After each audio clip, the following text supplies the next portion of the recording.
Antum bayangkan kalau seandainya Rasulullah mendengar ada orang yang mengatakan Abu Bakar kafir.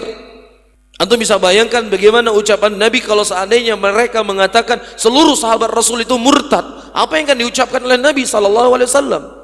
كانوا قليلا من الليل ما يهجعون وبالأسحار هم يستغفرون.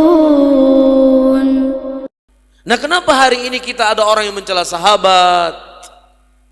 Iya, mengkafirkan Abu Bakar As-Siddiq. Kita menganggap ini adalah perbuatan yang sepele. Kita menganggap ini adalah perkara yang biasa, perkara khilafiyah. Ini menunjukkan apa? Kecintaan sunnah dalam hati kita telah dicabut oleh Allah Subhanahu wa ta'ala. Sudah tidak ada lagi rasa cinta kepada Islam. Antum melihat bagaimana Rasulullah SAW membela sahabatnya.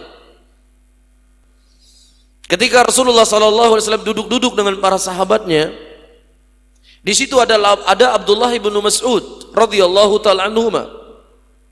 Tiba-tiba datang angin dan tersingkap paha kecil Abdullah ibnu Mas'ud radhiyallahu ta'ala anhu.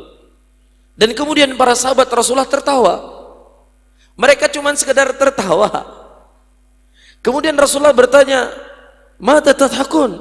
Kenapa kalian tertawa? Kami tertawa karena melihat kecilnya pahanya Abdullah ibnu Mas'ud. Kata Rasulullah sallallahu alaihi wasallam, "Walladzi nafsi biyadihi."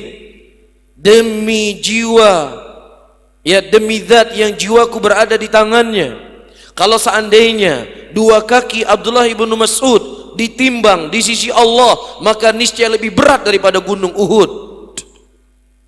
Antum bayangkan kalau seandainya Rasulullah mendengar ada orang yang mengatakan Abu Bakar kafir. Antum bisa bayangkan bagaimana ucapan Nabi kalau seandainya mereka mengatakan seluruh sahabat Rasul itu murtad. Apa yang akan diucapkan oleh Nabi SAW? Dan apa yang akan diucapkan oleh para sahabat? Tapi alhamdulillah, para ulama kita yang telah tertanam dalam hatinya kecintaan kepada Islam, kecintaan kepada sunnah, mereka menerangkan kepada kita bagaimana rusaknya akidah mereka, dan tanpa ragu mereka mengkafirkan siapa saja yang mengkafirkan sahabat Rasul sallallahu alaihi wasallam. Jelas?